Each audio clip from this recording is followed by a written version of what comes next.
Selamat malam, Anda menyaksikan The Roof Talk, saya Alvito di Nova Ginting. The Ticker, malam hari ini kita berada di penghujung tahun, walaupun sesungguhnya ini sudah direkam beberapa waktu sebelum malam ini Anda menyaksikannya, tapi ini akan tetap ditayangkan pada penghujung bulan dan kita akan membincangkan apa saja yang sudah terjadi selama 2020. 2020 bukanlah tahun yang mudah barangkali buat kita semua, banyak sekali tantangan khususnya karena pandemi COVID-19 yang berimbas kepada banyak hal di sekeliling kita. Dan malam hari ini kita akan berbincang tentang apa yang sudah kita lewati, capaian-capaian apa yang sudah kita lewati sebagai bangsa dan patut kita apresiasi, dan apa yang menjadi masalah atau gangguan selama tahun 2020. Paling tidak ada 3 aspek yang akan kita soroti malam hari ini, yaitu hukum, kemudian ekonomi bisnis, dan juga politik dan keamanan barangkali. Malam hari ini saya didampingi oleh Mbak Rustika Herlambang, Direktur Komunikasi Indonesia Indicator. Selamat malam Mbak Tika. Selamat malam Mas Vito. Apa kabar Mbak? Baik, sehat. Baik. Dan saya akan juga mendapatkan narasumber terkait dengan topik-topik yang kita bahas. Yang pertama adalah Mas Zainal Arifin Mokhtar, Guru Besar Hukum UGM, kemudian Bang Faisal Basri, Ekonom Senior, dan juga Henry Satrio, pengamat politik. Kita mulai dari Mbak Tika dulu barangkali. Apa yang bisa di-highlight selama 2020 di celotehan netizen? Ya, tahun ini saya ingin menceritakan terkait dengan apa sih yang terjadi yang disampaikan oleh media online sepanjang 2020. Jadi ada 34 juta pemberitaan dari seluruh media online di Indonesia yang kemudian kita bedah gitu. Ternyata ada satu isu yang cukup sensitif dan paling besar, dan itu adalah isu terkait dengan COVID gitu. Jadi isu COVID adalah isu yang menempati posisi terbesar dibanding lainnya.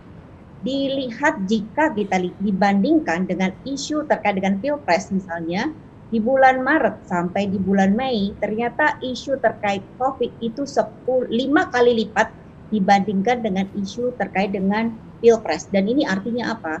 Isu COVID adalah isu yang sangat sensitif dan itu menyentuh seluruh persendi ekonomi, politik, dan segala sesuatu yang langsung menyentuh kepada masyarakat.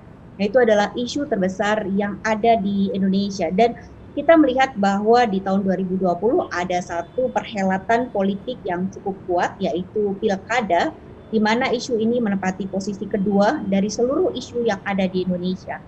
Dan tahun 2020 adalah tahun yang cukup berat, di mana ada beberapa sudah COVID, ada beberapa bencana alam, dan kemudian kita bisa melihat bagaimana perekonomian di Indonesia itu berusaha untuk pulih.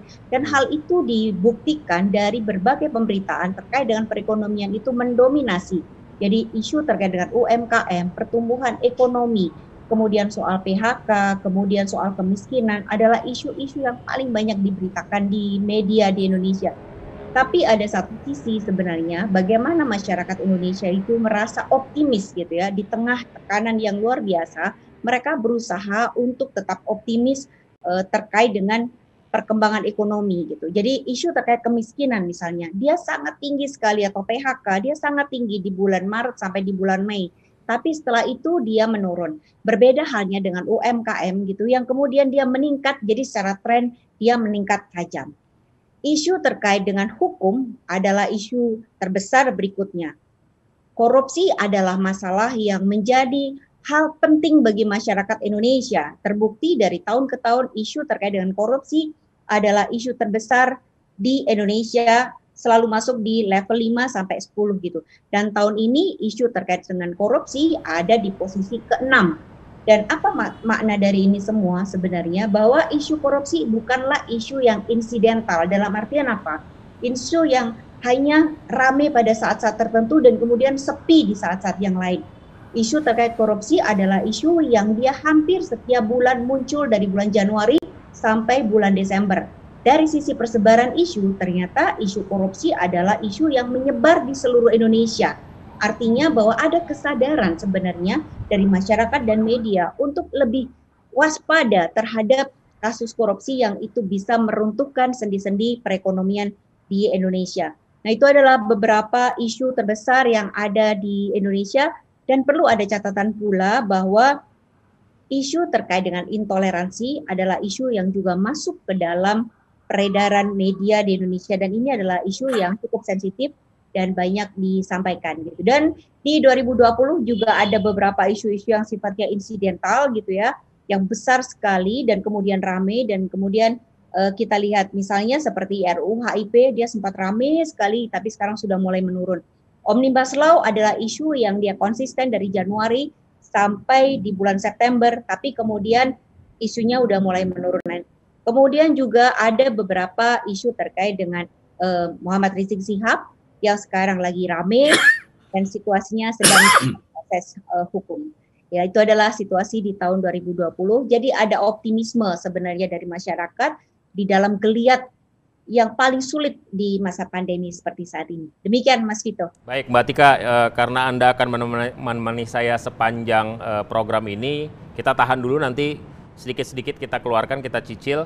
Yang pertama yang di-mention oleh Mbak Tika adanya isu soal hukum yang mencuat dan menarik perhatian, menjadi perbincangan ramai, yaitu korupsi dan juga narkoba ya kalau nggak salah ya Mbak ya. Ya, jadi isu terbesar nasional yang pertama adalah COVID, kedua adalah pilkada, ketiga adalah bencana alam, keempat adalah UMKM, kelima adalah narkoba, keenam ada korupsi, ketujuh adalah pertumbuhan ekonomi, kedelapan adalah Omnibus Law, ke-9 adalah intoleransi, ke-10 ada soal PHK. Baik, kita akan runut lagi nanti, kita bahas dulu sedikit di bidang hukum. Sudah ada Profesor Zainal Arifin Mokhtar. Malam Prof, apa kabar?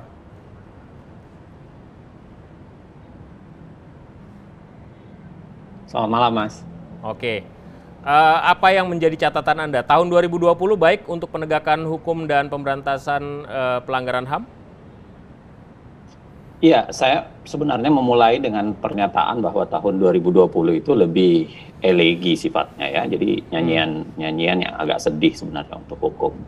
Karena kalau kita bicara soal aspek-aspek hukum, kan sebenarnya hukum itu salah satu esensi paling besar itu berkaitan dengan demokrasi dan berkaitan dengan hak asasi. Dan di level itu saya melihat bahwa ada problem besar. Salah satu problem besar yang selalu saya sampaikan yaitu adalah problem soal pembentukan kebijakan hukum ya, problem legislasi itu sendiri. Karena legislasi masih berlangsung, tapi legislasi yang lebih berpihak kepada kepentingan yang ingin dicapai oleh pembentuk legislasi saja, para legislator ya. Legislator itu adalah Presiden dan DPR. Saya melihat mencatatkan kesan bahwa sepanjang tahun 2020 itu ada efek yang sering disebut menjadi autokrat legalism ya, jadi pendekatan autokratik yang legalism. Jadi sesuatu pendekatan yang kepemimpinan yang menggunakan hukum untuk membenarkan apa yang diinginkan. Dan di titik itu barangkali ada banyak catatan kritik juga dalam kaitan dengan sejauh mana publik dilibatkan. Saya orang yang mengatakan bahwa undang-undang itu adalah kedaulatan rakyat harus ada di situ. Dalam artian harusnya melalui sebuah proses aspirasi, melalui proses yang transparansi, proses sosialisasi, proses aspiratif dan lain-lain sebagainya. Tapi kebanyakan undang-undang itu hilang, khususnya undang-undang yang berkaitan dengan kepentingan ekonomi tertentu ya. Saya nggak tahu, nanti teman-teman ekonomi barangkali bisa membahasnya dengan detail. Tapi saya sekedar mencontoh misalnya undang-undang Minerba, lalu kemudian undang-undang KPK penghujung tahun 2019, dan kemudian sampai undang-undang Cipta Kerja. Nah, itu catatan saya yang pertama. Yang kedua sebenarnya kalau dalam kaitan dengan pemberantasan korupsi, saya melihat pemberantasan korupsi nyaris jalan di tempat, ya, nyaris jalan di tempat. Kenapa nyaris jalan di tempat? Sebenarnya sinyal ini sudah kita nyalakan di penghujung 2019 karena kemudian ada pembunuhan KPK, ya, dan pemilihan ketua KPK yang tidak terlalu menarik. Nah, tapi memang ada fakta di akhir tahun 2020 KPK kemudian kelihatannya bekerja. Nah, itu yang harus kita analisis baik-baik ya. Betulkah itu karena KPK bekerja atau karena sisa-sisa sistem di dalamnya masih bekerja? Itu menarik, pertanyaan yang barangkali menarik. Apakah memang karena kerja KPK baru ya, yang saya pernah tulis di sebuah harian itu KPK New Normal gitu. Apakah kerjanya KPK baru ini ataukah sebenarnya sisa di dalam? Ya, saya mengatakan ini sisa di dalam. Lagi pula saya mengatakan bahwa KPK sekarang belum mendapatkan substansi yang dibayangkan. Kan kalau kita bayangkan pemberantasan korupsi yang baik itu kan 3 level, ya, 3 level tuh. Level 1 adalah mengungkap perkaranya, level 2 membawa semua yang berperkara ke proses penegakan hukum, dan yang ketiga adalah mengeluarkan resep yang cespleng gitu, ya, resep yang cespleng supaya kejadian serupa tidak terjadi lagi. Dan rasanya KPK jilid sekarang 2019 berdasarkan Undang-Undang 1919 itu bahkan di level 1 saja belum, ya, karena masih banyak kasus. Misalnya kasus suap KPU saja sampai sekarang nggak jelas, banyak yang nggak jelas dari sisi itu.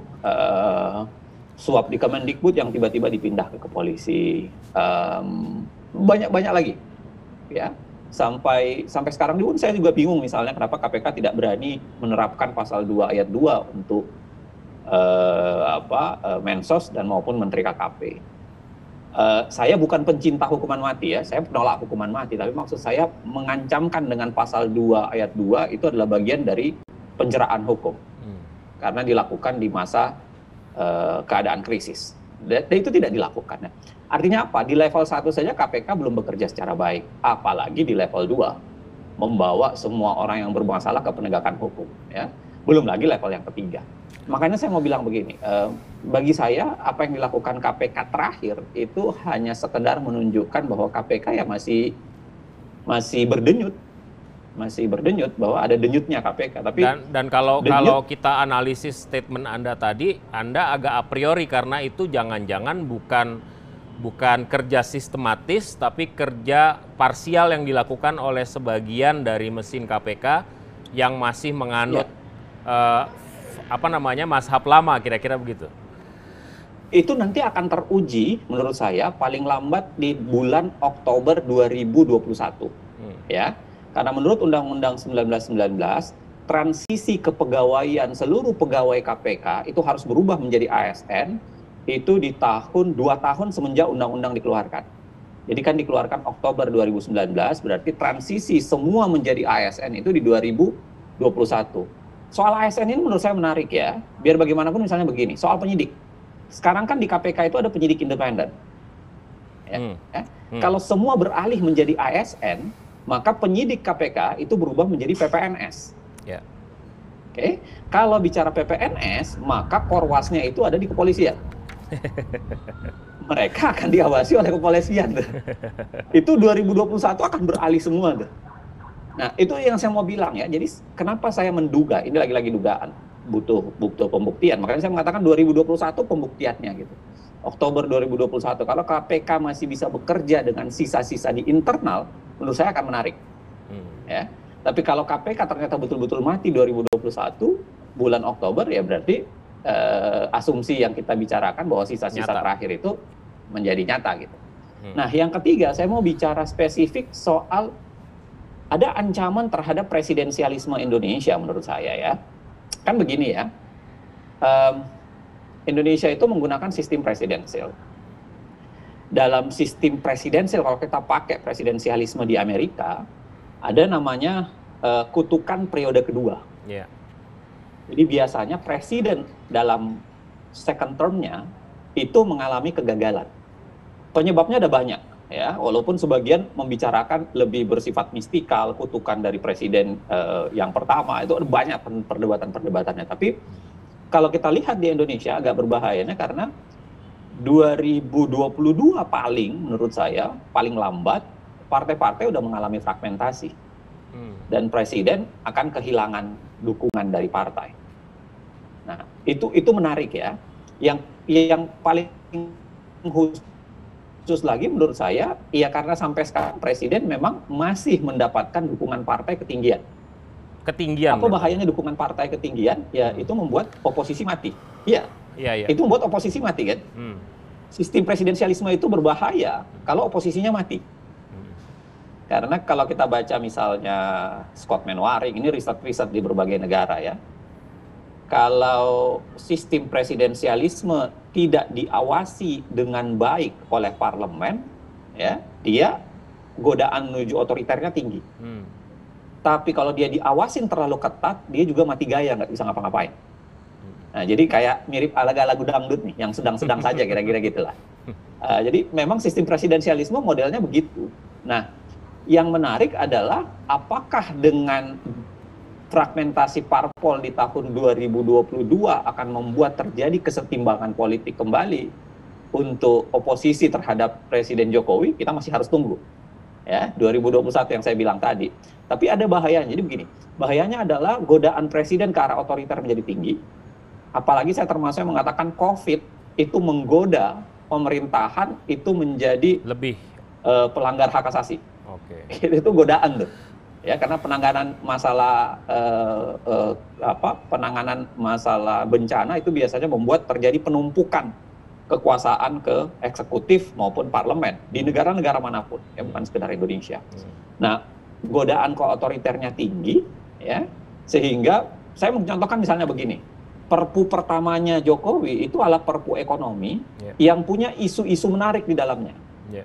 Misalnya untuk mengubah APBN, pelaksanaan APBN itu hanya butuh tindakan presiden saja. Itu berpotensi melanggar undang-undang dasar loh. Karena kemudian kita bicara soal kewenangan DPR. Tapi herannya DPR-nya malah ngasih stempel. DPR-nya malah setuju kewenangannya kayak diambil gitu. Dalam berbagai undang-undang yang lain juga terjadi begitu. Begitu banyak undang-undang yang isu-isu oposisi itu nyaris tidak ada. Semuanya langsung didok-dok begitu saja. Dan itu menurut saya sinyal berbahaya karena godaan ke arah otoriter menjadi tinggi. Tetapi dengan terjadinya fragmentasi politik, kemungkinan kutukan periode kedua itu dan gejala partai mulai akan meninggalkan presiden mungkin di 2022, ya ada dua kemungkinan. Saya mengatakan ada kemungkinan bahwa akan terjadi lahirnya kembali oposisi, ya, ataukah kemudian bukan lahirnya oposisi, tapi yang terjadi hanyalah ya kritik kayak penyimpangan saja, bukan berarti terjadinya oposisi yang lebih kuat, tapi penyimpangan terhadap kinerja presiden yang akan bisa terhambat. Kita bisa lihat ada beberapa menteri yang sebenarnya sudah mulai menyalakan mesin kan untuk menjelang 2024. Nah, poin saya itu, jadi 3 catatan yang paling besar menurut saya menarik adalah tentu saja dalam sistem pembuatan hukum.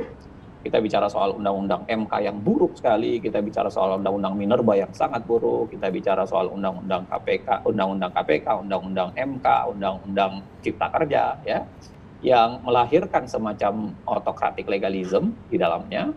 Bahkan ada yang bisa menduga, ada yang menuliskannya menjadi semacam sophisticated authoritarianism, ya, itu soal lain tuh.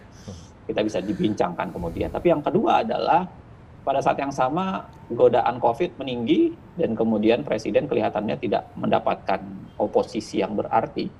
Untuk menjadi penyeimbang. Bahayanya adalah godaan otoritarianisme yang menjadi tinggi. Dan yang ketiga soal pemberantasan korupsi yang menurut saya hanya menunjukkan sikap berdenyut, tapi kemudian tidak menunjukkan bahwa ada efek yang berarti soal pemberantasan korupsi di 2020. Kira-kira gitu, Mas. Baik. Mbak Tika, bagaimana kata netizen terkait dengan korupsi, omnibus law, dan hal-hal terkait dengan penegakan hukum dan pemberantasan pelanggaran HAM di Indonesia tahun 2020? Ya, seperti tadi disampaikan oleh Mas Zainal Mukhtar Arifin, jadi terkait dengan 3 hal tersebut adalah 3 hal yang sebenarnya masuk juga di media online dan juga di media sosial gitu. Jadi kalau tadi Mas Uceng mengatakan soal oposisi gitu, apakah oposisi tidak punya tempat di media? Ternyata ada gitu. Jadi beberapa isu yang disebut oleh Mas Uceng adalah isu-isu yang cukup kontroversial gitu ya, terkait misalnya pembentukan legislasi. Ada dua hal, yang pertama adalah terkait dengan RUU HIP, ada di dalam top isu terbesar nomor 21, dan kemudian juga terkait dengan Omnibus Law, itu juga masuk dalam isu 10 besar terkait dengan isu yang paling banyak diberitakan media. Dua isu ini adalah isu yang cukup kontroversial gitu. Jadi tidak hanya di media online yang memberikan kritik atau masukan gitu, bagaimanapun media sebagai pilar demokrasi selalu mengingatkan, dan itu sebenarnya sudah tercermin gitu. Nah, di media sosial, terutama di Twitter, situasi antara oposisi dengan kelompok pemerintah, dengan kelompok netral, itu sangat terlihat gitu. Artinya bahwa ruang untuk oposisi sebenarnya masih cukup ada di Indonesia untuk menyeimbangkan situasi seperti yang diharapkan sebenarnya oleh Mas Uceng. Baik. Mas Uceng, 2021 kita bisa lebih optimis karena yang Anda sampaikan 2020 tadi agak mengernyitkan kening itu gloomy, sebenarnya. Gitu. Apalagi yang ngomong profesor, repot nih kalau misalnya profesor yang ngomong kan ya... Belum, dalam proses, belum. Kita doakan saja lah kawan kan. Amin. Ya, lanjut. Saya membayangkan 2020 memang agak buram berlatar suram sebenarnya bagi saya ya. Jadi memang agak gloomy banget. Tapi apa 2021? Saya mengatakan 2021 sebenarnya ada banyak kesempatan ya. Salah satu yang menurut saya menarik adalah reshuffle hari ini. Ya, reshuffle yang dilakukan di penghujung tahun 2020. Saya sih mengatakan bahwa reshuffle itu memang belum pasti bisa mengubah begitu banyak hal, tapi paling tidak bisa merekalkulasi kepercayaan publik. Ya, jadi memang orang banyak yang agak alergi dengan yang namanya reshuffle. Seakan-akan reshuffle itu berbahaya, seakan-akan reshuffle itu menunjukkan ketidakstabilan. Padahal menurut saya sebenarnya dalam beberapa teori reshuffle itu adalah bagian menjaga kestabilan kepercayaan pemerintahannya, itu satu. Yang kedua adalah saya pikir akan ada kesetimbangan baru dalam proses oposisi dan koalisi ya. Oposisi kalau kita terjemahkan lebih lebar barangkali media masih ada, tapi kalau oposisi formal nyaris tidak ada. Ya, saya mengatakan oposisi formal dalam artian partai-partai ini. Apalagi dua kandidat. Ekstra sistem seperti kami begitu, apakah bisa diharapkan? Ya, oposisi kalau kita lebarkan maknanya dalam artian masyarakat sipil terlibat, kelompok-kelompok media terlibat, ya memang masih ada, tentu masih berdenyut ya, karena mereka tidak terafiliasi dalam kepentingan politik. Tapi kalau kita bilang soal oposisi dalam artian oposisi formal, partai-partai sebenarnya mati karena dua kandidat capres dan cawapres musuhnya Jokowi dan Ma'ruf Amin sekarang udah jadi menterinya semua gitu. Istilahnya sekarang beli 2 dapat 4. Iya, beli 2 dapat 4 gitu. Jadi dapat lumayan bagi, dan ini barangkali catatan buat para netizen juga yang mati-matian kemarin membela dua-duanya gitu. Kita artinya bisa menyatukan beli 2 dapat 4 gitu, memilih Jokowi Ma'ruf kemudian mendapatkan Prabowo dan Sandi. Tapi poin saya bisa jadi kesetimbangan terjadi. Nah, yang ketiga adalah saya tidak tahu ya apakah barangkali ada beberapa efek yang bisa menjadi game changer. Ya, saya mengatakan misalnya begini. KPK yang menjelang menuju ke tahun 2021 itu kan memang akan bahaya, kecuali kalau MK kemudian membatalkan undang-undang itu. Kan kita masih menunggu nih putusannya, karena MK ada sekitar lebih dari 7 kalau tidak salah ya, pengujian undang-undang KPK di MK. Kalau MK membatalkan undang-undang itu dan mengubah konstelasi KPK, barangkali terjadi perubahan konstelasi KPK juga seperti yang saya bayangkan tadi. Nah, apalagi misalnya kalau COVID berakhir, ya, kalau COVID kemudian bisa dikendalikan, vaksin dan lain-lain sebagainya itu berakhir, itu mungkin bisa juga menurunkan tensi tekanan pemerintah untuk dapat bisa melakukan lebih banyak hal dalam keadaan tertentu. Nah, termasuk menurut saya pengujian terhadap undang-undang minerba kan diuji, undang-undang MK diuji, undang-undang Omnibus juga. Omnibus juga diuji. Saya mengatakan salah satu game changer yang paling besar itu ya memang adalah Mahkamah Konstitusi. Ya, apakah Mahkamah Konstitusi bisa mengubah, mendorong ini menjadi lebih baik atau menyelesaikan? Itu menjadi menarik. Nah, saya mengatakan apalagi yang lain, kesadaran Pak Jokowi sendiri menghadapi kutukan periode kedua. Ya, kalau Pak Jokowi misalnya paham bahwa menteri-menterinya sebentar lagi akan terpecah perhatiannya menuju ke arah 2024, atau kemudian karena mereka memiliki kesetiaan ganda terhadap presiden dan terhadap partai, maka mau tidak mau barangkali presiden bisa melakukan terobosan, misalnya memperkuat misalnya masyarakat sipil, atau kemudian memperkuat relasinya dengan pemerintahan daerah. Karena pemerintahan daerah itu adalah unit yang paling mungkin bisa menjalankan kebijakan presiden langsung tanpa perlu melalui menteri, kan. Artinya andai kata pemerintah daerah itu bisa berkolaborasi baik dengan presiden, sebenarnya nyaris kita tidak membutuhkan menteri-menteri untuk melakukan eksekusi begitu banyak kebijakan-kebijakan, karena kepala daerah kemudian bisa melakukan. Nah, itu poin-poin yang menurut saya akan menarik di 2021 untuk kita lihat. Apakah akan terjadi perubahan-perubahan itu? Kalau keadaan tidak berubah dan sama, saya pikir gloomy-nya atau suram berlatar buramnya ini bisa berlanjut. Ya, tapi kalau tidak, mungkin ada silver light gitu ya, jadi kayak cahaya, ya silver lining, jadi kayak cahaya keperakan gitu yang akan barangkali bisa terlihat. Baik, Mas Uceng.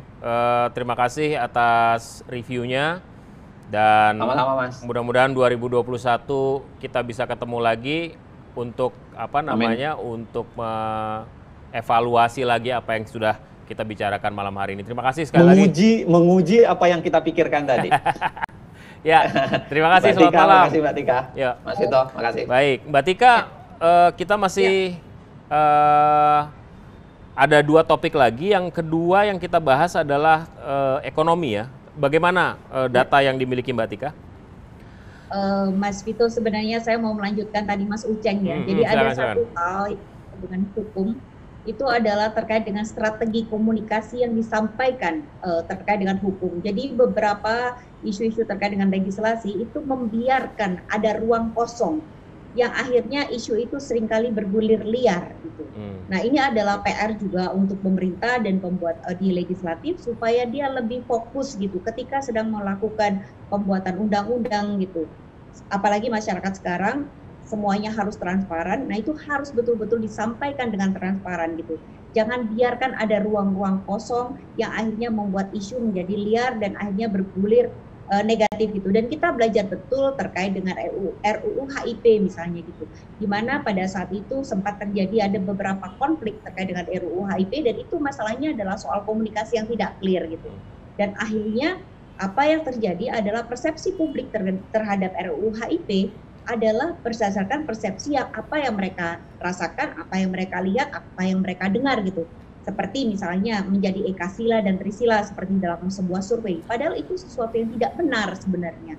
Artinya ketika ada sesuatu, apalagi ini menyangkut legislasi, menyangkut hukum, menyangkut masa depan Indonesia, mungkin akan jauh lebih bagus apabila seluruh pihak itu bisa memberikan informasi secara jernih dan tidak memberikan ruang kosong kepada masyarakat. Nah, itu adalah tambahan tadi Mas Vito terkait dengan proses hukum di Indonesia.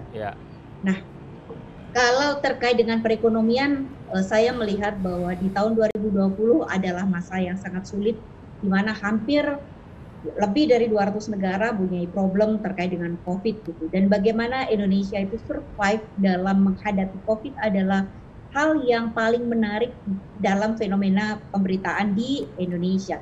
Jadi sepanjang dari Januari, kemudian puncaknya di Maret sampai di Mei, itu terdapat bagaimana masyarakat itu bergelut gitu ya, menghadapi sesuatu yang masih sangat baru untuk mereka dan apa yang harus mereka lakukan. Nah, hal ini yang sangat menyentuh di mereka adalah terkait dengan situasi perekonomian gitu. Jadi kita melihat bahwa di bulan sepanjang 2020 itu adalah isu yang paling besar dibicarakan terkait dengan ekonomi. Yang pertama adalah soal UMKM, Mas Faisal. Jadi isu UMKM adalah isu terbesar yang diberitakan di media Indonesia dan dia menyebar hampir di seluruh wilayah di Indonesia. Dan ini menunjukkan bagaimana masyarakat Indonesia mereka mencari hal-hal yang membuat mereka tuh bisa tetap bertahan di saat ini itu apa gitu. Nah, kemudian isu yang berikutnya adalah terkait dengan pertumbuhan ekonomi, adalah isu yang selalu disampaikan oleh media dan juga media sosial, artinya ada harapan gitu loh, bahwa di dalam situasi seperti ini kita harus terus berjuang bagaimana kita memulihkan perekonomian dengan berbagai cara. Nah, kemudian juga sebenarnya isu yang negatif dan berdampak juga di perekonomian adalah terkait dengan PHK dan juga soal kemiskinan. Tapi menariknya soal kemiskinan itu trennya menurun. Jadi dia puncaknya itu di bulan Maret dan sampai Desember itu situasinya menurun, diganti dengan situasi pemulihan ekonomi dan UMKM yang semakin meningkat tajam. Nah, itu adalah potret dari media, Mas Faisal gitu. Ya, baik. Bang Faisal, kita sudah dengarkan tadi ada beberapa poin. Pertanyaan saya kemudian, sampai seberapa jauh isu yang dibicarakan publik secara pesimistis, secara negatif itu kita bisa salahkan kepada pandemi? Menurut Bang Faisal bagaimana? Ya, pandemi ini kan tidak ada presiden sebelumnya ya. Ya. Jadi bayangkan di dunia ini sudah 77,8 juta yang terkena virus ini, 1,7 juta meninggal dunia, dan yang masih dirawat statusnya masih mengidap virus itu 21,4 juta orang. Jadi kalau krisis-krisis ekonomi di masa lalu itu disebabkan oleh krisis keuangan dulu. Ya. Entah kehancuran pasar modal atau krisis perbankan gitu ya, seperti 2008. Nah, sekarang krisis kesehatan. Oleh karena itulah tekanannya itu seketika, karena kegiatan ekonomi berhenti begitu. Karena apa? Mobilitas manusia dihentikan, kendalikan. Oleh karena itulah terjadi yang namanya tekanan pada sisi supply dan demand pada saat yang bersamaan. Akibatnya apa? Perdagangan dunia melorot 20%. Investasi asing global, foreign direct investment global itu turun 50%. Kemudian turisme turun 80%, tidak pernah kejadian. Kemudian apalagi kemiskinan meningkat antara 88 sampai 110 juta orang di seluruh dunia, dan juga menimbulkan ketimpangan yang semakin melebar. Orang kaya semakin kaya karena ada rezeki dari pandemi ini. Kemudian yang terakhir adalah pengangguran. Ada kira-kira, kalau kita lihat dari jam kerja ya, kira-kira nilai dari jam kerja yang hilang akibat pandemi ini 305 triliun dolar. Gitu. Jadi cukup besar dan menekan daya beli masyarakat kan, inflasi turun dan sebagainya. Nah, kita tidak terkecuali. Kadang-kadang kita underestimate ya. Indonesia katanya resesinya paling cetek, hanya minus 2,03 Januari September, minus 5% triwulan kedua, minus 3,5% triwulan ketiga. Tapi harus dilihat, kita itu turunnya dari 5 ke minus 5, jadi 10 sebetulnya. Kalau misalnya negara lain Eropa dari 0,1 ke 11 ya hampir sama kan. Jadi kita juga dalam. Nah, akibatnya apa? Selain pertumbuhan yang melorot cukup dalam, ya sekali lagi dari 5 ke minus 5, bukan dari 0 ke minus 5. Akibatnya apa? Pertama adalah ketidakpastian akibat pandemi ini terlihat dari misalnya suku bunga sudah turun. BI sudah 4 kali menurunkan suku bunga di era pandemi, tapi investasi tidak bergerak. Bahkan kredit investasi minus 1,4%. Rakyat walaupun bunga rendah tetap menaruh uangnya di bank.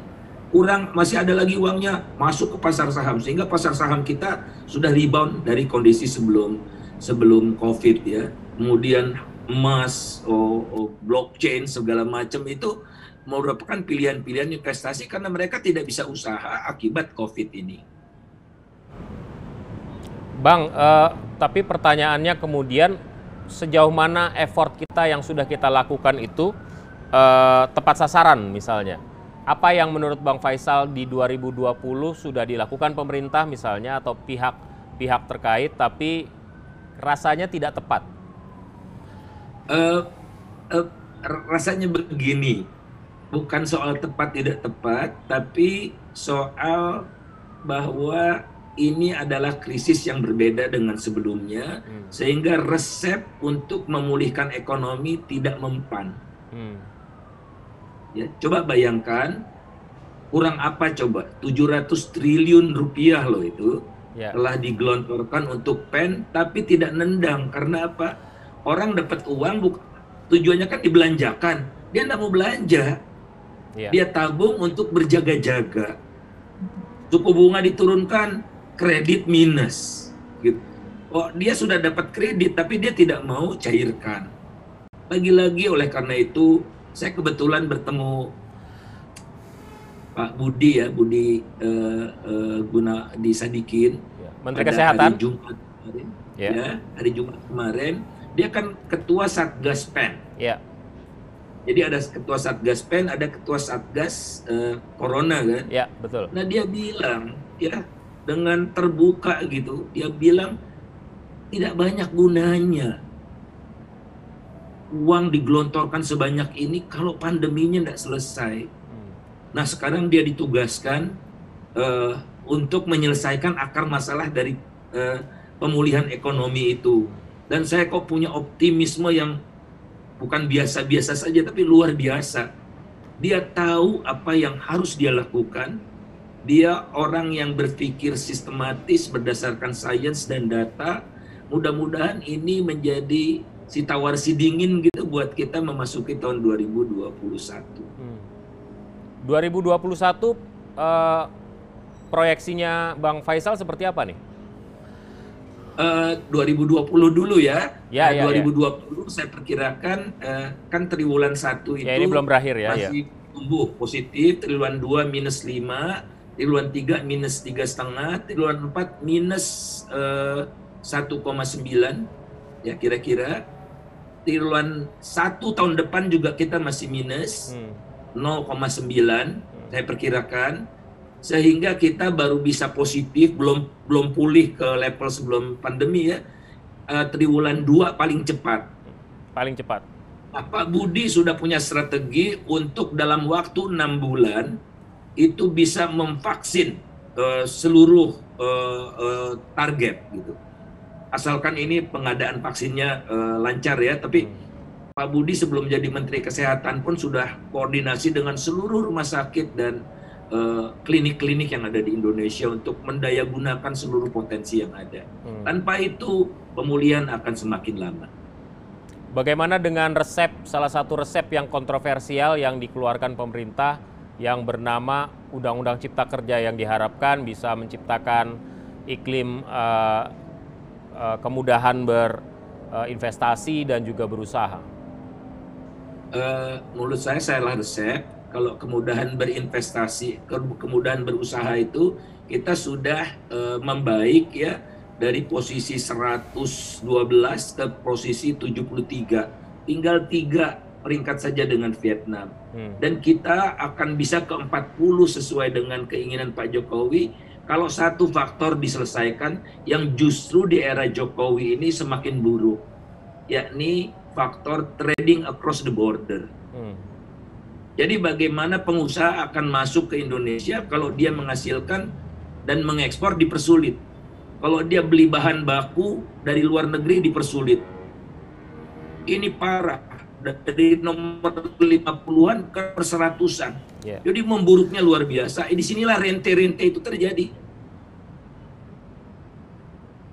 Jadi seperti apa yang usulan Bang Faisal? Ini kan undang-undang sudah kadung diketok. Walaupun PP-nya masih dipersiapkan begitu. Apakah PP bisa menyelesaikan itu, bisa mengobati resep yang salah itu? Mudah-mudahan di Mahkamah Konstitusi dibatalkan. Kan ada 2 pengujian ya, pengujian formal dan pengujian substansi. Nah kan dari proses dibuatnya sampai dibahas di DPR sampai ke presiden kan cacatnya luar biasa besar. Ya makanya Mas Uceng mengatakan ini ugal-ugalan. Nah, kalau kita berhasil memperoleh keputusan yang batal itu, nah kita ajukan ini loh cara yang benar. Saya berkali-kali mengatakan investasi di kita banyak luar biasa. Ya, Vietnam bukan tandingan kita. Kita top 20 di dalam penerima investasi asing di dunia ya, bersama dengan Singapura saja di ASEAN. Vietnam, Thailand, Malaysia kalah. Jadi isunya bukan investasi kok. Gitu. Jelaslah omnibus ini kan untuk memperkokoh oligark. Ya, lapangan kerja segala macam itu basa-basi aja. Mau nyariin bukan solusi. Ya, silakan lanjut. Silakan dilanjut Bang. Ya, terputus tadi. Udah. Oke, saya mau ke Mbak Tika. Tadi Mbak Tika mention secara spesifik UMKM ya. UMKM ini sebenarnya tone-nya seperti apa Mbak Tika dibicarakan di dunia maya? Nah, bicara soal UMKM itu adalah salah satu isu yang menarik Mas gitu, karena dia tidak hanya muncul di media online tapi juga di media sosial, terutama oleh netizen milenial. Mereka merasa bahwa UMKM itu adalah salah satu geliat ekonomi di antara mereka gitu. Jadi kita lihat bagaimana ada UMKM kecil lahir dan membuat mereka tuh survive dan mereka merasa bahagia gitu. Jadi emosi netizen terkait dengan UMKM di masa pandemi itu adalah semacam salah satu tempat penyaluran gitu ya, bagaimana mereka bisa mendapatkan pasar yang baru, bagaimana isu-isu terkait dengan tanaman gitu, kemudian juga soal pulsa, kemudian soal teknologi, itu adalah isu yang paling banyak dibahas terkait dengan UMKM gitu. Dan perkembangan perekonomian di netizen. Nah, itu terutama di netizen dan juga di media mainstream. Kalau di media mainstream dia lebih bercerita tentang bagaimana perkembangan UMKM dan kemudian bagaimana pemerintah membantu UMKM supaya dia bisa survive. Sementara di media sosial lebih banyak bagaimana netizen itu melihat UMKM sebagai salah satu pintu masuk untuk menggeliatkan perekonomian di Indonesia. Oke, Bang Faisal, UMKM, saya potong Mbak Tika, saya ke Bang Faisal, Bang. UMKM ini apakah bisa menjadi salah satu penopang, karena orang sering bilang 98 UMKM yang membantu kita tetap bisa survive gitu, walaupun sebenarnya tidak apple to apple karena justru yang kena duluan di pandemi ini adalah UMKM. Tapi kan kita punya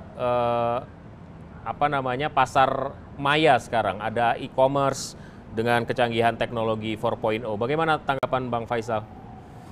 UMKM ada 64 juta unit usaha ya. Coba bayangkan kalau UMKM itu menyerap 2 pekerja saja. 2 kali 64, 124 juta, nggak ada pengangguran di Indonesia. Jadi memang ujung tombak, tapi UMKM-nya kan kebanyakan UMKM perdagangan. Perdagangan. Nah, kita harus melakukan upaya revolusioner dan mengubah mindset kita tentang UMKM ini. Nah, jadi pemerintah itu atas nama populisme melarang UMKM dari luar untuk masuk ke Indonesia. Menurut saya itu tindakan yang bodoh. Karena UMKM di Jepang, di Korea itu beda dengan UMKM di kita. UMKM di Jepang dan Korea itu adalah industri parts and components. China juga, industri bohlam itu UMKM. Nah, negara itu bikin standar. Nah, kalau kita ajak UMKM dari Jepang dan Korea masuk ke sini, tidak ada di Indonesia itu. Jadi tidak akan mematikan UMKM Indonesia. Bahkan UMKM dari luar negeri itu akan masuk dan mencari mitra untuk sama-sama bekerja. Karena mereka bedol desa. Mereka tidak bikin cabang di sini, tapi mereka pindahkan pabriknya karena mereka di sana kesulitan cari pekerja. Uang kosnya mahal sekali gitu. Nah, kalau pemerintah berani menjadi seperti ini, maka UMKM kita akan upgrade diri mereka itu menjadi bagian dari global supply chain dunia. Karena apa? Karena mereka menghasilkan parts and components untuk memasok Astra, Toyota, memasok Honda, memasok Electronics, Panasonic dan sebagainya itu, dan pasarnya sudah tersedia di luar negeri. Jadi luar biasa revolusi UMKM itu kalau UMKM dari luar dibolehkan. Ini justru atas nama melindungi UMKM dilarang. Jadi UMKM tidak diberi kesempatan untuk bermitra dan naik kelas. Oke. Luar biasa, luar biasa. Nah, setelah itu pemerintah tugasnya apa? Membuat kawasan industri khusus UMKM yang tematik. Jadi UMKM Electronics, UMKM Parts and Components, sepeda motor dan mobil. Masya Allah, saya tidak berbayang. UMKM kerajinan, ya, Masya Allah. Kemudian saya melihat sendiri di Kyoto misalnya, tas dari rotannya dari Indonesia, kemudian dibalut oleh kain motif Jepang. Jadi berpadu antara dua budaya. Jadi industri UMKM berbasis budaya. Tak terbayangkan oleh saya apa yang bakal terjadi di Indonesia. Bang, terakhir barangkali sebelum kita lanjut ke topik selanjutnya, tahun 2021 apa yang harus jadi prioritas setelah badai ini berakhir begitu ya, setelah pandemi bisa dikendalikan? Kan pemerintah sebelum pandemi ini kan lumayan kencang membangun infrastruktur gitu. Apakah ini dilanjutkan lagi atau ada sektor lain yang harus didahulukan menurut Bang Faisal bagaimana? Kalau kita sadar bahwa pandemi ini telah membuka kotak Pandora kelemahan-kelemahan kita, harusnya dikoreksi. Dan insya Allah segera pemerintah akan menyusun transformasi ekonomi pasca pandemi, insya Allah, gitu ya. Sudah dirancang itu oleh teman-teman di Bappenas, dan kita akan mengubah cara-cara kita untuk membangun ini, termasuk juga reorientasi tol laut yang menurut saya salah arah ya. Kemudian pandangan kita tentang perdagangan luar negeri, karena Indonesia itu tidak perlu orientasi ekspor terus. Negara-negara yang besar itu sangat kecil peranan ekspor impornya di dalam perekonomian. Dan ayo kita kembali ke jati diri kita sebagai negara maritim. Konsekuensinya apa? Pemenuhan protein kita bukan dari daging yang kita impor $1,5 miliar setiap tahun. Ikan. Iya enggak? Ikan itu tidak Masya Allah. Jadi ingat nggak Pak Jokowi 2014 pidato kemenangannya di atas kapal di pasar ikan itu? Yeah. Kita tidak boleh memunggui laut. 5 tahun ini Pak Jokowi lupa akan komitmen itu. Nah, kita ingatkan, ya. Nah, kemarin kan hari Nusantara 13 Desember itu didengungkan lagi kita sebagai negara maritim, tatkala Juanda membuat deklarasi Juanda 13 Desember 1957. Kembali ke semangat maritim kita yang membuat kita berjaya di era Laksamana Malahayati, berjaya di era Sriwijaya dan di era Majapahit karena laut kita. Laut kita itu bukan cuma ikan, tapi juga alat transportasi paling murah yang tidak perlu pembebasan lahan, tidak perlu semen untuk mewujudkan tol laut, dan di dalamnya itu ada berbagai macam mineral yang sama sekali belum kita eksplorasi. Baik, Bang Faisal, terima kasih atas waktunya. Terima kasih. Ya, kita ketemu lagi di 2021 untuk menguji, sekali lagi menggunakan istilah Mas Uceng tadi, apa yang sudah kita bicarakan ini. Saya lanjutkan ke topik politik, Mbak Tika. Apa yang ada di data Anda soal politik ini? Ramai kayaknya ya, ada pilkada juga yang cukup mengemuka. Ya, jadi isu politik adalah isu yang seksi.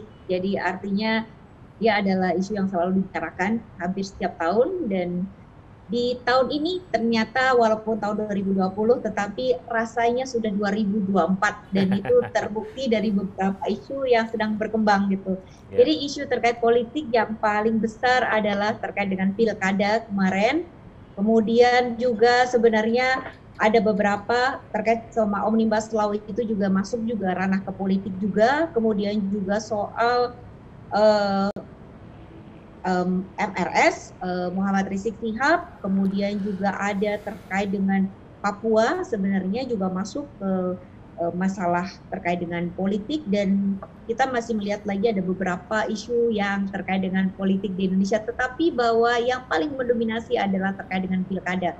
Namun demikian secara tone gitu untuk politik dan pilkada di Indonesia ternyata mendapatkan framing positif, dan kekhawatiran yang kemarin sempat muncul gitu yang sempat mendapat tekanan baik dari netizen maupun dari media, dan ternyata berhasil dengan baik, dan juga partisipasi politik di Indonesia pada saat pilkada kemarin cukup tinggi, dan ini adalah sesuatu yang membahagiakan terkait dengan politik. Dan kita tahu bahwa politik sekarang sedang hangat gitu ya, bahkan media asing juga menceritakan bagaimana politik di Indonesia 2020 ternyata dikaitkan dengan 2024. Demikian Mas Vito. Baik, saya akan elaborasi dengan narasumber saya selanjutnya, Bung Henry Satrio, pengamat politik yang sudah melanglang buana di jagat perpolitikan Indonesia. Apa kabar, Bung?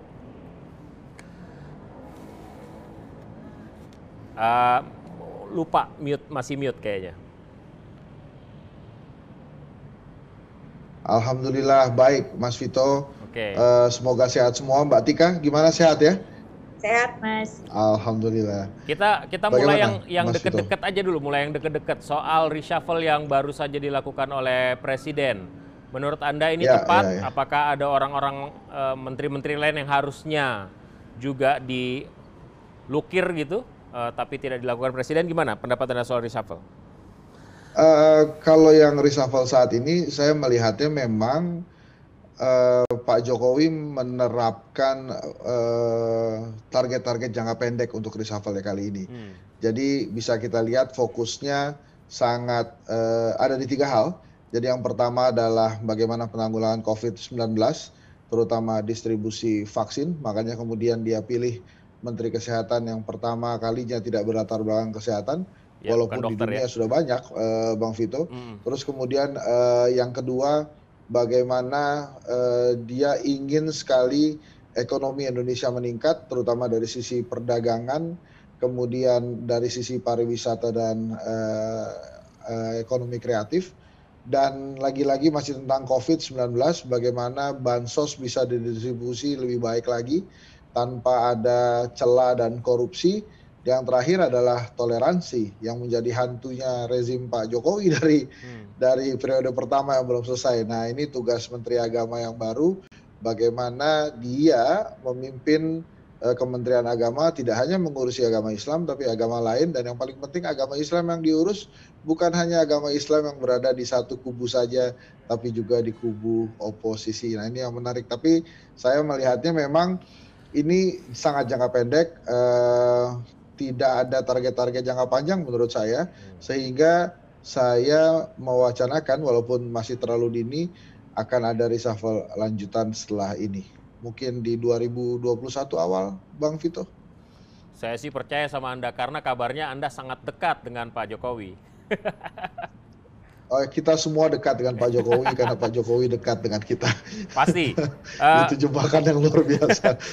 Bang Henry, pertanyaan selanjutnya, kita mundur ya, kita bicara soal toleransi. Tadi di tampilannya Mbak Tika juga isu toleransi juga ramai dibicarakan di dunia maya. Kita agak mundur sedikit lagi, jadi kita nggak mulai dari Januari, kita mundur sedikit lagi ketika kepulangan Habib Rizik ke tanah air, yang kemudian menimbulkan banyak sekali domino efek yang tidak positif ya, sayangnya tidak positif, negatif. Ada isu soal kerumunan, ada 6 orang anggota FPI mati tertembak karena dianggap atau disampaikan oleh polisi melakukan perlawanan dan lain sebagainya. Apa Anda lihat selama 2020 ini soal posisi kita di bidang toleransi?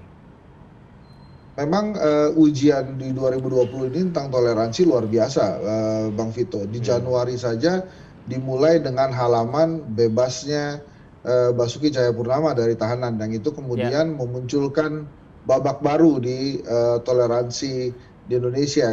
Setelah itu bahkan Pak Jokowi mempercayakan sosok Ahok sebagai komisaris utama Pertamina yang membuat akhirnya isu toleransi itu kembali mengemuka. Tapi memang yang paling dahsyat adalah kepulangan Habib Rizik Syihab pada November lalu yang kemudian memiliki domino efek luar biasa, bukan hanya masuk ke ranah toleransi, tapi juga masuk ke ranah leadership, aparat hukum. Nah itulah yang menurut saya menarik. Tapi toleransi beragama ini memang harus segera diselesaikan seperti sebelum-sebelumnya, sehingga kita bisa dengan tenang melanjutkan pembangunan. Nah pertanyaannya kadang-kadang Bang Vito, sebetulnya toleransi beragama ini adanya di tatanan elit atau adanya di tatanan akar rumput. Nah itulah yang menjadi hal yang perlu kita diskusikan. Sebab secara overall kalau berdasarkan hasil survei Kedai Kopi, masyarakat sangat rindu dan menginginkan kedamaian pada saat berbangsa dan bernegara, artinya dalam kehidupannya sehari-hari. Nah, dengan alasan itu sebetulnya toleransi beragama harusnya menjadi poin penting yang bisa dikedepankan di negara ini. Tapi menurut saya, walaupun ada gesekan-gesekan tentang toleransi beragama, saya menilai Pak Jokowi berusaha keras untuk melakukan rekonsiliasi di berbagai bidang, menyelesaikan residu-residu yang belum selesai dari pemilihan kepala daerah di 2012 lalu. Sebenarnya kan gini ya, Bung Henry ya, ini kan sebenarnya walaupun barangkali tidak ada semacam inisiatif untuk mengumpulkan pihak-pihak yang dianggap berlawanan, kemudian mendeklarasikan sesuatu atau hal-hal yang sifatnya istilahnya fisikal gitu ya, yang kasat mata. Tapi kan ada semacam gestur yang dibuat oleh Pak Jokowi untuk bagaimana bangsa ini merekat kembali. Tentu saja kita tidak pernah lupa bagaimana pemilu terakhir 2019 yang berdarah-darah, ya kita sebut berdarah-darah karena ada korban yang meninggal sebagai harga yang harus dibayar bangsa ini untuk suksesi gitu. Menurut Anda, pertanyaan saya gini, menurut Anda dengan merangkul Prabowo pertama dan kemudian di akhir tahun ini merangkul Sandiaga Uno, selesaikah masalah itu? Atau sebenarnya ini bukan masalah sosok, tapi masalah ketidaksukaan terhadap Jokowinya sendiri barangkali oleh sebagian pihak yang tidak pro dia gitu? Rekonsiliasi dengan merekrut Pak Prabowo dan Mas Sandi itu adalah salah satu cara, Bang Vito. Tapi sebetulnya Pak Jokowi sudah memberikan rumusan tersendiri tentang bagaimana toleransi ini dijalankan. Pada saat sidang umum tahunan MPR Agustus lalu, beliau menyampaikan bahwa hukum harus tegak-tegaknya dijalankan tanpa tebang pilih. Nah ini adalah menurut saya rumusan yang paling dasar dari dilaksanakannya toleransi. Nah artinya apa? Pak Jokowi sendiri sadar bahwa hukum yang seadil-adilnya, yang tidak tebang pilih ini diperlukan di negara Indonesia, dalam negara demokrasi terbesar di dunia, yang memang harusnya dilakukan. Jadi sebetulnya Pak Jokowi juga merasakan ada hal yang harus ditingkatkan dalam penegakan hukum di Indonesia. Dan itu menurut saya menjadi rumusan paling canggih, paling muktahir, jawaban dari masalah-masalah toleransi di Indonesia, Bang Vito. Jadi direkrutnya Pak Prabowo, direkrutnya Mas Sandi itu menjelaskan penjelasan kepada publik, pembelajaran paling penting bagi publik di dalam politik, bahwa bicara politik cukup sampai di dagu, jangan sampai ke hati. Nah, buktinya apa? Kalau sampai ke hati, Anda kebawa-bawa jauh ke dalam kebencian, sementara tokoh-tokoh sentralnya sudah berdamai, sudah guyup gitu. Nah, itu satu hal. Tapi hal lain yang Pak Jokowi sampaikan, hukum harus dijalankan tanpa tebang pilih. Kalau itu dilakukan, insya Allah toleransi bisa terjadi, Bang Vito. Tapi masalahnya jangan-jangan seperti layaknya potret intoleransi yang kemudian menimbulkan ekses sampai terjadi konflik horizontal itu ujung-ujungnya bukan bukan masalah religiusitas tok gitu. Ujung-ujungnya sebenarnya masalah politik sebenarnya gitu. Ya, itu sangat mungkin terjadi karena memang dekat itu hubungan antara agama dan politik. Tapi saya rasa dengan rumusan yang diberikan oleh Pak Jokowi tadi, bila aparat pemerintah bisa menerjemahkan, aparat hukum bisa menerjemahkan dan melaksanakan dengan baik, harusnya juga bisa selesai itu toleransi umat beragama. Dan langkah-langkah yang dilakukan Pak Jokowi ini kan sudah banyak. Sebelumnya Menteri Agamanya, salah satu yang terakhir yaitu Menteri Agamanya senior, latar belakangnya militer, terus kemudian diganti lebih muda, latar belakangnya organisasi kemasyarakatan, NU gitu ya. Nah, ini kan tantangan juga nih buat Menteri Agama yang baru. Dia harus bisa menjalankan policy Kementerian Agama dengan baik, yang jauh berbeda dengan policy pada saat memimpin Komando Banser, gitu kan. Nah, ini kan menarik gitu. Tapi menurut saya tugas Kementerian Agama iya, tapi Pak Jokowi sudah bisa memberikan itu. Nah, sekarang Pak Jokowi bisa juga nggak mengorkestrakan itu aparat hukumnya supaya tidak tebang pilih. Jadi kalau kemudian seharusnya ya, ini masukan juga untuk Pak Jokowi, kalau beliau menyampaikan jangan tebang pilih, tapi kemudian dia melihat mungkin aparat hukumnya masih ada yang tebang pilih, dia harus bisa mengorkestrakan lebih dalam lagi. Saya setuju Bang Vito. Masalah toleransi ini bukan masalah cuma keimanan aja. Tapi ada masalah tentang duniawi, yaitu perpolitikan tadi jangan-jangan. Nah, itu yang agak ribet sebetulnya. Kalau masalah keimanan itu mungkin para tokoh agama bisa menyelesaikan, tapi kalau untuk politik itu tokoh politik belum tentu bisa menyelesaikan, karena yang dia lihat ada nggak kepentingan saya di sini, kalau nggak ada ntar dulu deh gitu kan. Saya ke Mbak Tika. Mbak Tika, itu kan kalau misalnya kita baca di sosial media lah ya, sampai akhirnya kadang-kadang saya puasa sosial media juga karena males membaca yang yang kiri begini, yang kanan begini, dan seterusnya gitu ya. Sebenarnya ada nggak sih, Anda katakan tadi ada kerinduan untuk untuk terjalinnya jalinan silaturahmi bangsa ini gitu. Gimana sih sesungguhnya tone di sosial media Mbak Tika terkait dengan toleransi ini? Apakah masih tetap cerita cebong dan kadrun saja gitu isinya setiap hari? Ya, Mas Vito, sosial media itu berbeda-beda. Setiap platform memiliki karakter masing-masing gitu. Jadi kalau kita bicara terkait dengan Facebook, itu adalah satu karakter sosial media yang dia jauh lebih organik. Secara isu dia agak lambat gitu, tetapi dia lebih berhati-hati dalam menyampaikan sebuah statement. Karena apa? Setiap kali kita mau memposting sesuatu yang negatif, kita selalu berpikir gitu. Jangan-jangan anak saya melihat, jangan-jangan pacar saya melihat, dan itu yang membuat kalau percakapan di Facebook itu relatif lebih terkendali gitu. Nah, kemudian kalau di platform Twitter itu berbeda lagi. Kenapa platform Twitter merupakan salah satu platform politik yang paling favorit? Karena satu, di Twitter itu memberikan fasilitas untuk pseudonym gitu. Jadi kita bisa menyampaikan dengan akun palsu. Bahkan kita tahu bahwa akun palsu itu followersnya banyak. Kemudian yang kedua, di Twitter itu ada fasilitas retweet, sehingga ketika kita sepakat, kita nggak usah mikir, kita retweet aja, dan itu sudah membuat fasilitas ketiga, yakni trending topic gitu. Nah, kenapa Twitter itu menarik? Karena dia memiliki fasilitas trending topic gitu. Dan fenomena Twitter di Indonesia adalah lebih banyak bicara soal politik gitu. Cepat sekali, dan itu yang membuat situasi ketika bicara soal politik larinya kebanyakan di Twitter, apalagi media mainstream juga boleh mengutip apa yang ada di Twitter. Nah, tetapi dalam catatan kami dari tahun 2014 sampai di tahun 2020 ada fenomena menarik di mana polarisasi terkait dengan Pilpres itu masih sangat terasa di media sosial Twitter.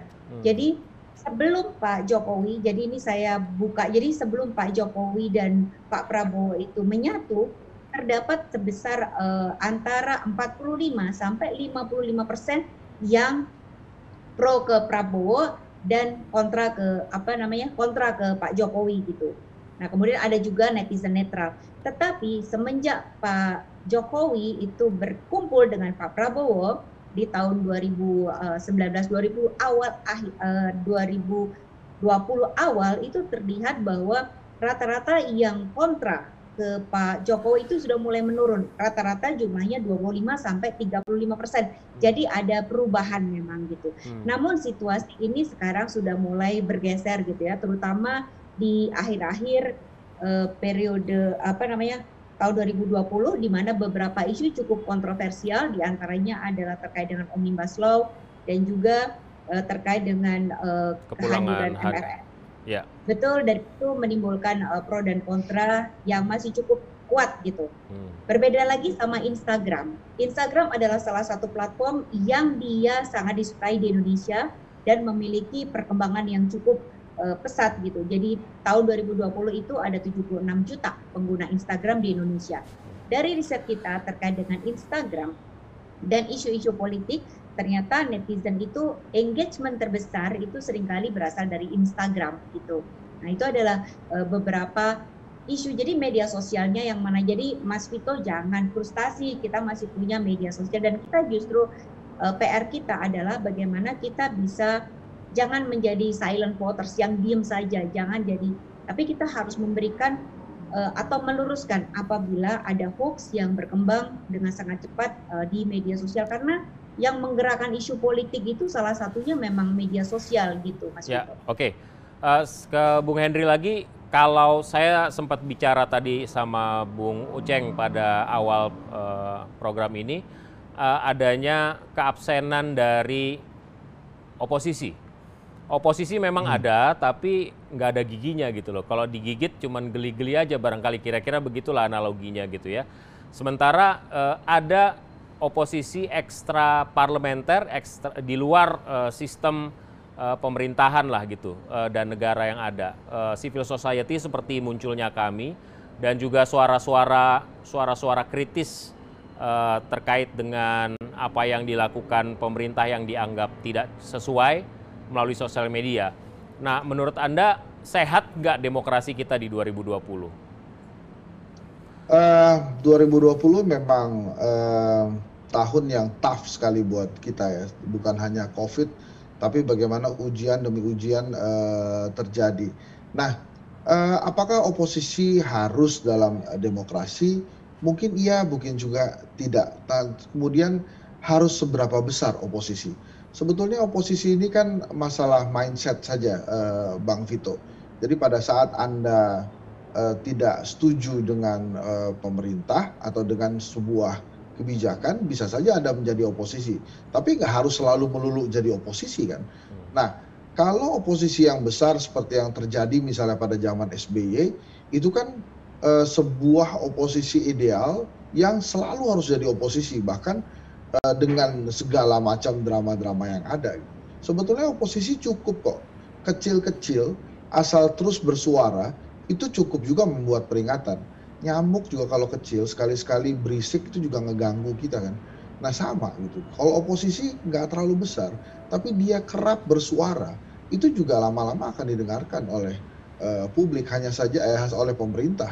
Hanya saja kan pertanyaannya sampai seberapa jauh pemerintah mau menerima kritikan-kritikan itu.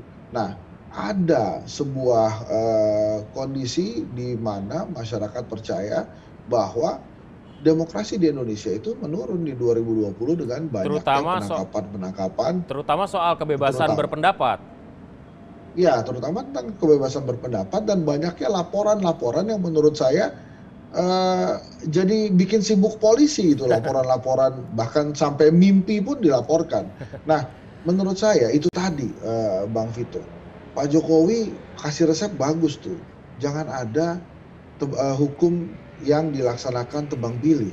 Kalau tidak tebang pilih, maka sebetulnya akan lebih indah demokrasi di Indonesia saat ini, apalagi setelah Prabowo dan Sandi Uno rekonsiliasi. Jadi memang tantangannya ada di sana. Dan terbiasa, mudah-mudahan pemerintah juga tidak terlalu kuping tipis ya, dikit-dikit dilaporkan kemudian diproses, sementara yang lain kan ini kan begini nih, ada kelompok yang dianggapnya tidak diapa-apain, tapi ada kelompok yang selalu diapa-apain. Nah ini kan persepsi. Padahal nyelanya sama ya, nyelanya sama, gitu. tajamnya lidah sama yang ya. terjadi. Makanya persepsi yang terjadi di 2020 itu seperti itu. Sebetulnya ya Henry Satrio di sini saya masih sering bisa bicara tentang bagaimana saya memberikan masukan ke pemerintah. Jadi artinya memang demokrasi sebetulnya oke gitu. Hanya memang dibatasi sih iya gitu. Nah, sebetulnya ada 3 hal kan yang harusnya bisa dilakukan oleh negara bila demokrasi ini langgeng dilaksanakan. Ini menurut Jack Snyder. Yang pertama adalah hukum yang tidak tebang pilih, yang kedua ekonomi yang merata, yang ketiga adalah kedewasaan berpolitik. Kalau 3-tiganya ini bisa dilakukan dalam sebuah negara, demokrasinya langgeng. Nah, siapa yang harus melakukan pertama? Ya pemerintah. Nah, akhirnya sekarang pada saat demokrasi dikritisi di 2020, kepada siapa rakyat harus berpijak, pada siapa rakyat mengandalkan demokrasi itu tetap tegak berdiri. Tadi Mbak Rustika sudah menyebutkan salah satunya media sosial. Tapi sebetulnya dari hasil survei Kedai Kopi, media sosial itu termasuk media yang paling sedikit tingkat kepercayaannya, paling kecil dipercaya masyarakat. Yang paling gede siapa? Media massa. Jadi artinya terutama televisi yang kepercayaannya paling tinggi. Jadi artinya sebetulnya garda terdepan penjaga demokrasi saat ini di zaman ini adalah media massa. Nah, sekarang tergantung dari awak media massa, dia bisa nggak memberikan fasilitas itu kepada masyarakat, bisa nggak dia memberikan fasilitas itu kepada pemerintah. Apapun itu tetap menjadi kekuatan keempat dari sebuah negara kan. Jadi kalau media sosial itu akhirnya ya kekuatan jempol tuh memang jauh kan dari otak gitu. Jadi akhirnya kalau kita nggak bijak-bijak, ya lama-lama bisa bubar.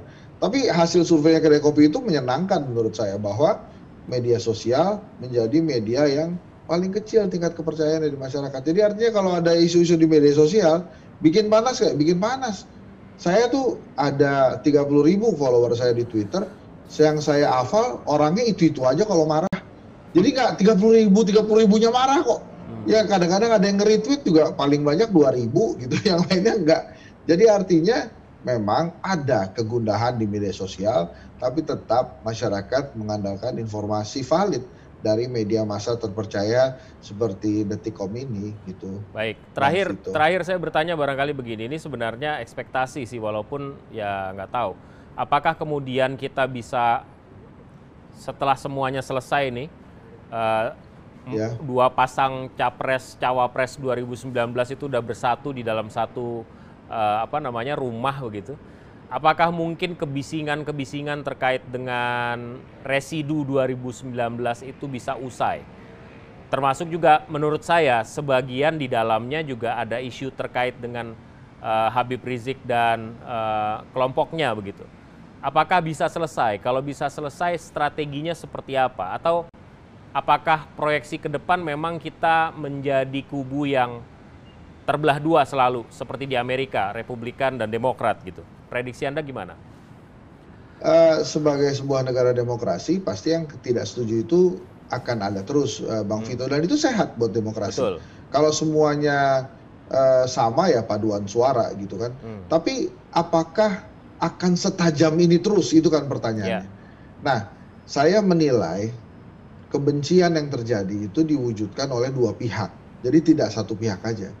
Nah, jadi maksud saya begini, ada pesohor media sosial yang ketawa-ketawa. Ada ustadz gagal dalam mendorong salah satu calon untuk menang. Calon yang dia dorong yang lain ada yang menang nggak? Ada. Tapi apa perlu diketawain seperti itu kan nggak perlu. Jadi artinya level kebencian di masyarakat itu juga harus diturunin. Ini bukan masalah kelompok A dan masalah kelompok B.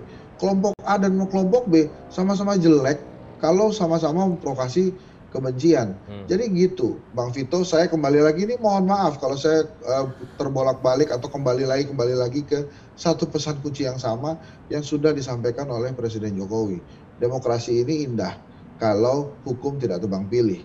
Di teorinya juga begitu. Maka kebencian-kebencian itu akan hilang bila semua yang menebar kebencian diperlakukan sama, bukan hanya salah satu pihak saja. Jadi saya optimis bila ekonomi merata, hukum tidak tebang pilih, kedewasaan berpolitik kita tinggi, itu kebenciannya akan hilang. Kalau demokrasi berbeda, memang begitu demokrasi. Nggak apa-apa asal tanpa kebencian. Makanya dari awal saya suka ngajak tuh, sudah hilangkan lagi kata-kata cebong, kampret, ontak, segala macam itu yang ada, yang hewan-hewan itu sudah hilangkan saja. Dulu juga kita nggak pernah ngomong begitu kan. Dan selalu ada perbedaan-perbedaan pendapat, karena memang begitu. Di dalam rumah tangga aja kita sering berbeda pendapat, apalagi dalam bernegara. Tapi saya mengamini harapan Bang Vito, mudah-mudahan kebencian itu tidak runcing lagi terjadi, tapi perbedaan itulah Indonesia. Karena kekuatan dari Indonesia bukan di binekanya, tapi di tunggal ikanya itu. Bineka itu ciri khas, tunggal ika keharusan, Bang Vito. Very well noted, Dr. Henry Satrio, pengamat politik dari Kedai Kopi, kawan baik saya. Terima kasih sekali lagi. Selamat kasih, juga. Bang Vito. Kemarin saya lihat Instagramnya. Mudah-mudahan aman. Oh ya, terima kasih. Mudah-mudahan amanah jadi Amin, dokter. amin, amin. Mbak Tika, ada tambahan Terima kasih, barangkali terima kasih. sebelum kita tutup? Ya, sebenarnya apa yang disampaikan oleh Mas Henry Satrio itu terrefleksi di dalam harapan dari netizen oposisi. Nah, kalau tadi kita bicara soal netizen oposisi, itu adalah harapan yang selalu disampaikan untuk pemerintah tidak tebang pilih gitu, dan lebih jujur, lebih transparan terhadap apa yang terjadi saat ini. Nah, itu adalah harapan dan juga keinginan untuk lebih segera menyelesaikan COVID dengan jauh lebih cepat dan lebih baik. Balik lagi semuanya kepada hukum yang tidak tebang pilih supaya ke depan jauh lebih baik. Demikian Mas Vito. Baik Mbak Tika, terima kasih. Bung Henry juga terima kasih atas waktunya juga, Terima kasih narasumber Bang Vito, kita. terima kasih Yuk. Mbak Tika. Ada Bang Uceng tadi di awal dan juga Bang Faisal. Dan sampai di Terima sinilah kasih. The Roof Talk pada malam hari ini di penghujung 2020.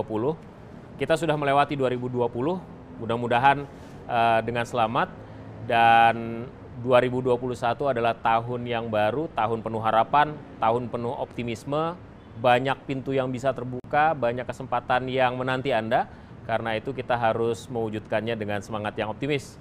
Selamat tahun baru kami sampaikan dari redaksi detik.com, walaupun masih hitungan beberapa jam lagi, tapi nggak ada salahnya kalau kita ucapkan lebih baik.